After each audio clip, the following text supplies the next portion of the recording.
Da da da da da da da. There's a ribbon in the sky, a ribbon in the sky, a ribbon in the sky for our love, for our love. Hey there, this is Auntie, and guess what, y'all?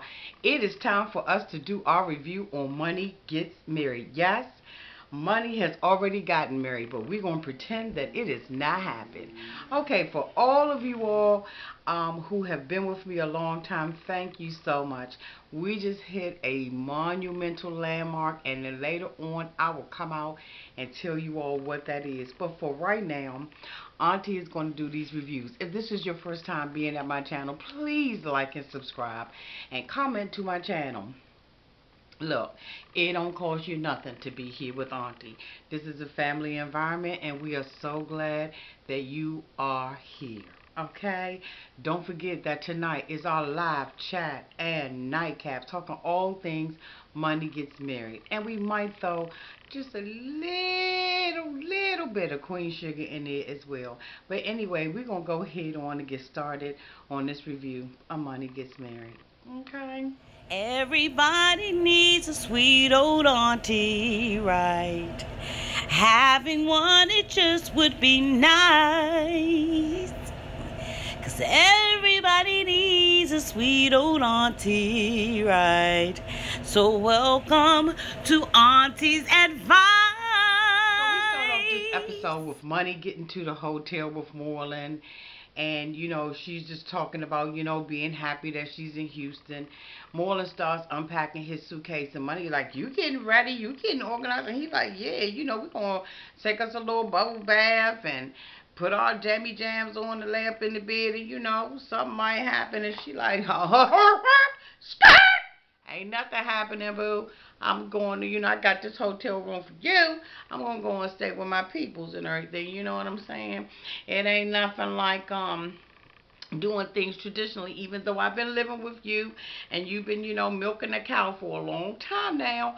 You know, I want to go ahead on and stay with my family, and we get together, you know, the day of the wedding. So Morlin is like, all right, girl, you know, whatever. So then next we see, Monie, you know, with the girls, and she's waiting. It's her, Amanda, Andrea, and Miss Juicy, baby. You know, they waiting for the other girls to arrive. So the other girls arrive, and they hugging each other and all that kind of stuff. And of course, Miss Minnie, Miss Bitter Ass Minnie, she goes on to mention that, you know, she wasn't invited to be in the bridal party. And so, y'all, Auntie grew hair overnight. She, you know, she mentions that she wasn't in the bridal party, so she wasn't at the Vegas trip. Okay, Minnie. Okay, we've already celebrated. We've already popped bottles that you weren't there, so, you know, you don't need to remind anybody. Trust and believe me, everybody know that you weren't there. But anyway, I digress, and we move on. So we see Minnie, Amanda, and Andrea going to the hotel room, and Amanda announces that she thinks she's pregnant. She says that she peed on the stick, and her sister Andrea said it was a line on it, and she's like, oh my God, I didn't think it was a line on it, or, you know, whatever. So guess what? Amanda, you two are not protecting yourself. You're with Jordan. Jordan don't have any intentions on marrying you. Y'all taking it slow. But then you're not protecting yourself from getting pregnant. How the hell is that taking it slow? If you are having a baby, you going the fast route, boo. Trust and believe me. So I'm just like not impressed at all with this particular scene. I don't even like the fact that little Minnie is there. I don't like the fact that they in the room talking or whatever. Frankly, if I was Monie, I wouldn't even ask Amanda and Andrea to be in my bridal party, because, you know, they were the ones at the reunion that was talking about she hawked the ring and all of that kind of stuff. So, I mean, you know, I don't know if it was for ratings, what it was for, whether or not the producers was like, we need this to, you know, pop off this way, we need you to, I don't know what the hell it was, but let me just say this. Whether or not Amanda is pregnant or not really ain't none of my business. But since she put it out there on the streets and the streets are talking, Auntie says, how the hell are you going to be moving fast when you thinking that you're pregnant? Cover up, wrap it up, strap it up, do whatever you need to do. But don't sit in the room and be tripping about being pregnant. Then we see Andrea talking about, well, you know how Jordan is, he there for the babies and all of that kind of stuff, so I know he gonna be there for them. Whatever. I digress. We move on. Y'all can see I'm irritated, right? Okay.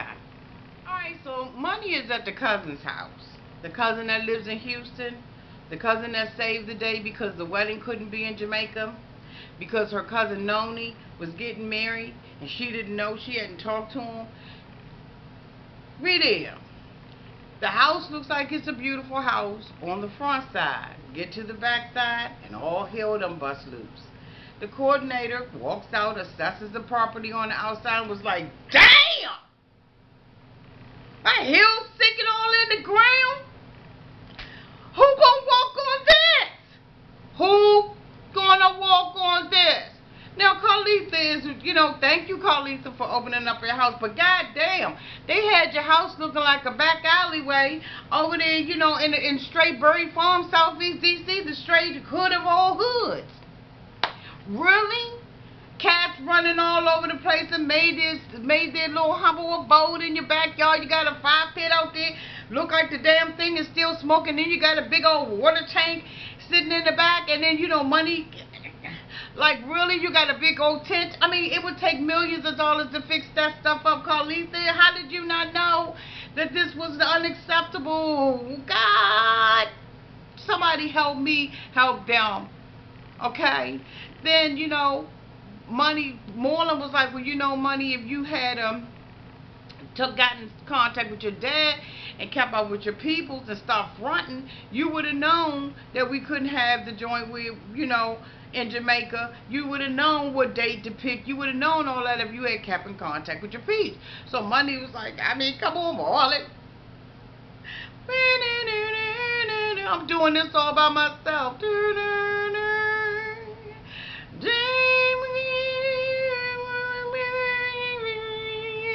All you got to do is just show up.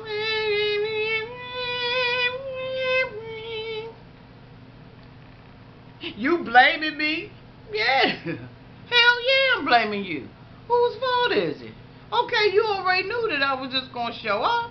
So why are you staying out here? So she out there, she crying, Miss Juicy Baby jumps in. You're going to have to do something, Miss Williams, because we can't, I mean, this is just, a hot-ass mess. And my girl Minnie, you know what I'm saying? I mean, Monie, she going through and everything. Carlitha, you knew that backyard wasn't up to par. You was thinking that you was going to get a free home improvement renovation to your backyard. You just thought that you was on one of them shows on HGTV, girl. You're not. You're on a Lifetime show. They couldn't even afford to fly their asses over to Jamaica. You sure ain't getting your yard done over. So the next thing we see is Monie talking to her son about the son possibly staying with her and Morlin.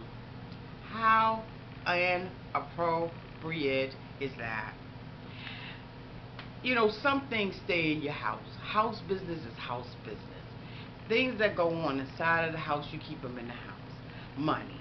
That ass was out there, still in EBT. You came to Atlanta to change your life. We're not holding you captive where you was. Nobody's doing that.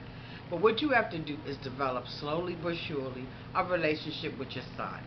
You don't put your son on the spotlight. He's too young to be able to make a decision on whether or not he wants to stay with you and Morlin. Get it together. That is just so inappropriate for you to ask a child of his age who he wants to stay with. He doesn't know what's best for him. You and your ex-husband, because I heard that shade that you drop, I heard that tea you drop. You and your ex-husband, your relationship is already in turmoil. So you got the little boy feeling some kind of way. Children of divorce, not all children, but most children of divorce, they blame themselves for the divorce anyway. And then you go sit up there and sit him at a table and expect him to make a decision for his young life. Money. Get established with Morlin yet. Make sure that Morlin's not cheating on the road. Make sure he's not having one of them backstage boogie boys in the back of his truck when he's stopping at a rest stop somewhere.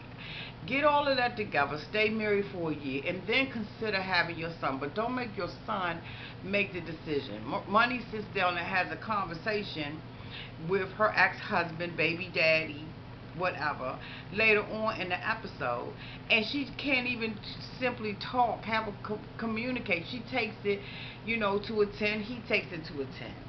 Both of them know what to do, as couples do. They know what to do to get up underneath each other's skin. So they made sure that they got up underneath each other's skin about this little boy.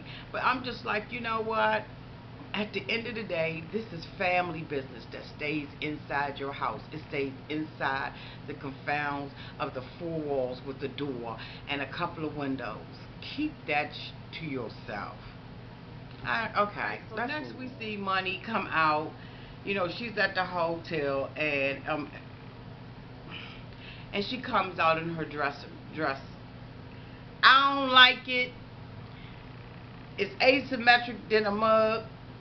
It got lace sleeves on this side, mesh sleeves on this side, some cheap Michael rhinestones sitting up at the top.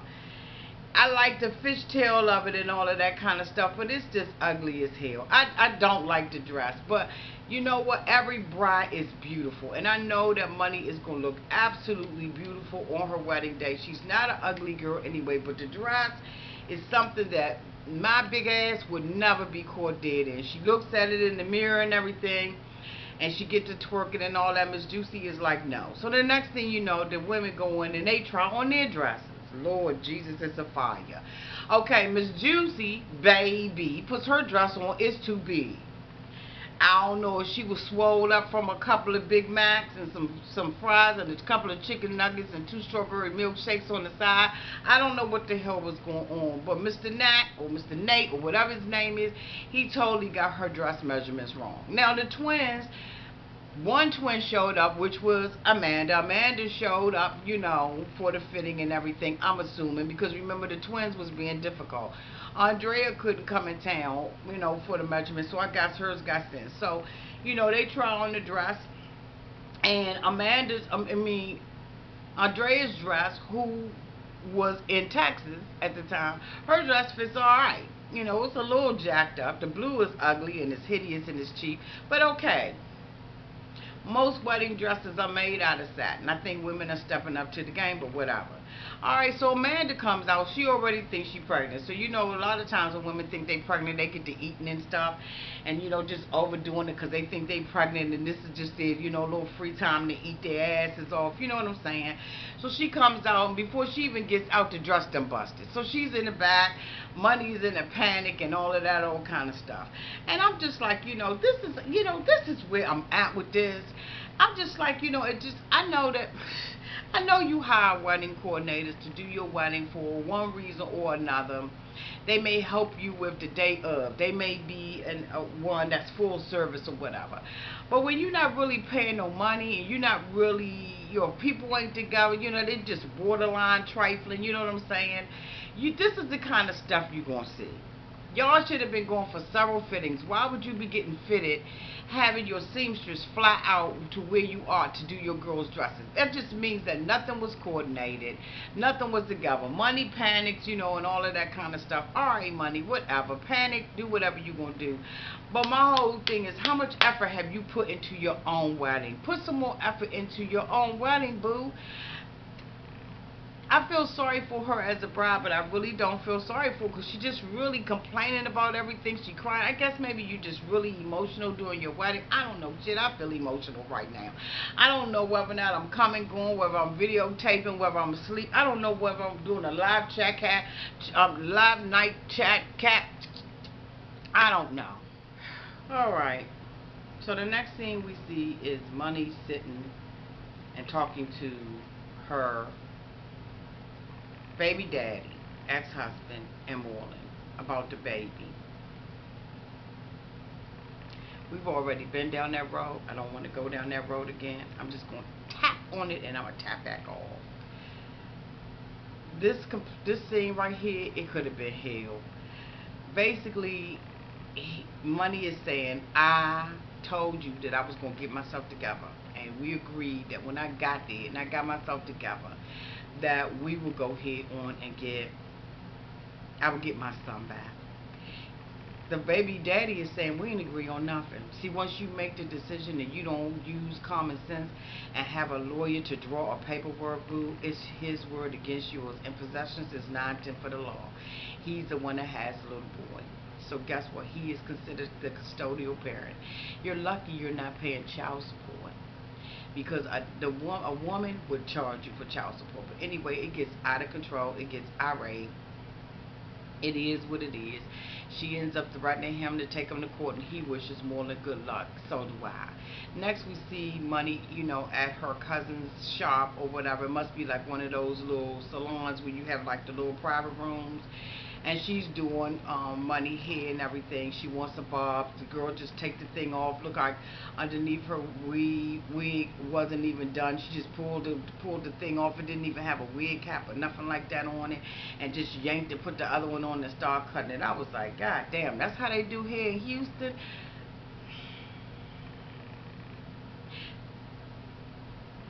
Okay, that's how they do here in Houston. But you know what I say? Houston, we have a problem. Bitch, we got a problem. So the next thing we see is everybody going to rehearsal dinner. Morlin, confronts this guy. I think his name is Robert. He confronts him, about talking about him to Chris and Jordan behind his back. And so Morlin is like, basically, why are you talking about me? I told you that I was going to be busy with my girl, that we was going to be doing wedding planning, I wasn't going to be around, and you said that you was cool. And now, I come to find out you only been knowing these cats 2 days, and you talking about me behind my back. So Robert was like, really, more than really. For real? Straight up for real? I don't give a rat's ass what you saying, y'all. I got an attitude. I want to pop off. I don't have the money for my tux. I don't have the money for my shoes and all that. And you know what? Frankly, I didn't even have the money to fly my ass out here.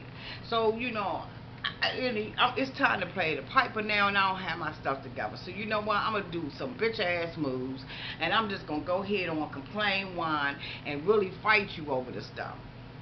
Seem like he, that's one of the problems, or he just being a hater about the situation. So him and Morlin up in each other's face, and Morlin is backing up because Morlin like, how you gonna walk up on me like you gonna do something? So this dude, he really got an attitude. His head is grazed in the back. He got razor bumps all on the back of his head and everything. Look, he got a big ass birthmark on there and everything. He just ugly for no reason at all. So he don't have a goddamn thing to lose. You know what I'm saying? With getting a black eye or whatever. But you could tell that Morlin wasn't really in the mood to be fighting them. This is Morlin getting ready to get married. He don't need to be having no black eye, no busted lip or nothing like that. So Morlin's trying to do the man thing, the honor code and walk off and everything. And Monie in the background talking about something. No, don't be backing up, Morlin. Don't be backing up. And he, of course, he's doing all of this. It's a scene, cameramen around. Come on, it's your wedding, and you should be happy at this time. Sign to me, red flag, stop. It's time to stop, look, and listen. Okay, so anyway, Monie pops off, she gets in, and so Robert said, you know what, man, you better check your girl. You better check your girl. And then it escalates to a whole nother issue. Guess what, when two grown men are out there talking, Monie, keep your mouth shut. You don't have nothing to do with it. If Morlin is out there looking weak because he's walking away, and you feel like he's looking weak behind it, that's something you're going to have to check up. For you to get involved in it, it makes him look even more like a scared bitch. So anyway, Morlin is like, man, we're trying to walk away from it, but his friend is not having it. So, they get to scuffling and everything. Morlin trying to hold Monie back. Monie grabs Minnie's pocketbook, throw the pocketbook at him, and Robert is still coming because, he want to go ahead and get down so he can at least get his head skinned on the sidewalk and skin some of them razor bumps off of it. He just wanted to be normal like everybody. He wanted his head to be normal, so he was like, fuck it. I just want somebody to just drag my ass on the ground, rub some of this stuff, sand some of this down, so I can at least have an excuse for being ugly, Okay, I'm trying to keep my language together because, So anyway, they go into the, thing and everything. And um, before they go in the door, he tells Monie, if I told you the stuff that happened on the truck, that happened in the truck, it wouldn't be no marriage anyway. Catch them teas. Heard that. Didn't miss that. Didn't miss that at all. Yeah, dude, Mike, cameraman, action. We wanted to hear. Auntie wanted to hear so bad. What happened on the truck? What is it that you got to say, that you could say, that would blow this whole thing out the water? But Monie is desperate. Monie wants Morlin no matter what. So guess what? It really don't matter. But let me tell you something. A black woman wanted to hear all about it. I wanted to hear that tea so bad. I was like, spill it. But they left him outside. So they go in and they look at this new facility and everything that they supposed to be having for the wedding, and it looks nice, and with the whoop whoop and the boop boop boop, and it's just it's like a really nice atmosphere, and it has a a real fire pit in the back with water coming out of it. It's sitting on the water in Houston. It's just a beautiful location, and I'm just thinking to myself, okay, this where y'all was gonna have it at anyway. But you know what? Before that, they showed Monie going to her cousin Noni's wedding. His bride was absolutely stunning. Both of them was such a cute couple, and they had a cute little boy with a little green pacifier and his little Dob hat on. So cute. I was glad that she was able to make it to her cousin's wedding, and that it legitimately really was a wedding right before her. So anyway, that was nice. But this guy Robert, he got some stuff to say. I'm hoping that he comes on the season finale, that they have a reunion show so we can see what tea he had about the truck stop and everything. But you know what? Me and my nieces and nephews out here, we had already called it. We already knew something was going on with Morlin. We just needed it to come out the bag. So anyway, y'all, as karma would have it, Monie and Morlin, after the incident, end up calling that same brother, the one that they kicked out last episode, and asking him to be the best man again. He was a good sport and said, yeah, I would have told them kiss my... Okay, anyway.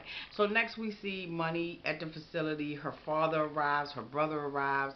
The wedding coordinator is out there with their team and everything, and it's a nice night. She goes in and she has a nice little party. They have their rehearsal. All the girls are there, including Minnie. Minnie got invited, y'all. She's there.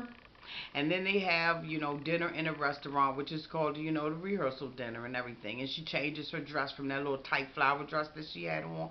Because I was like, why would she wear a tight flowery dress like that? But anyway, it is what it is. So next we see, the next day, Amanda. Guess what, y'all? Amanda ain't pregnant. She goes in the bathroom, take 5 hours to pee on a stick, and comes back out and lets us know that she's not pregnant. So now what you need to do is move back from all the waffles and the funnel cakes, all the, the Burger King sandwiches and the Taco Bell stuff. You need to move back off that stuff now and get your way back together, because you're going to be twerking by yourself this season. I'm afraid your sister is very comfortable with Chris. At the end of this episode, we see them, like I said, at the dinner, and the Monie's biological father comes in. Monie has asked her stepfather, who she said has been in her life for a long time, to walk her down the aisle. And she's really excited and happy about this. But then at the restaurant, the real father shows up. And the episode goes off. Hopefully everything will go off with a hitch. This is going to be, this will be, a good wedding. Again, it's all tailored to Monie. Monie ain't really did the work, but she got a good wedding coordinator who is pulling all of this stuff together. So to you, we celebrate you. Tonight, don't forget, we will be out here for our live chat nightcap. You do not want to miss it. It starts at 9:30 tonight. Bring your favorite drink, your favorite in your favorite glass, and let's sit down and talk about all things Monie Gets Married.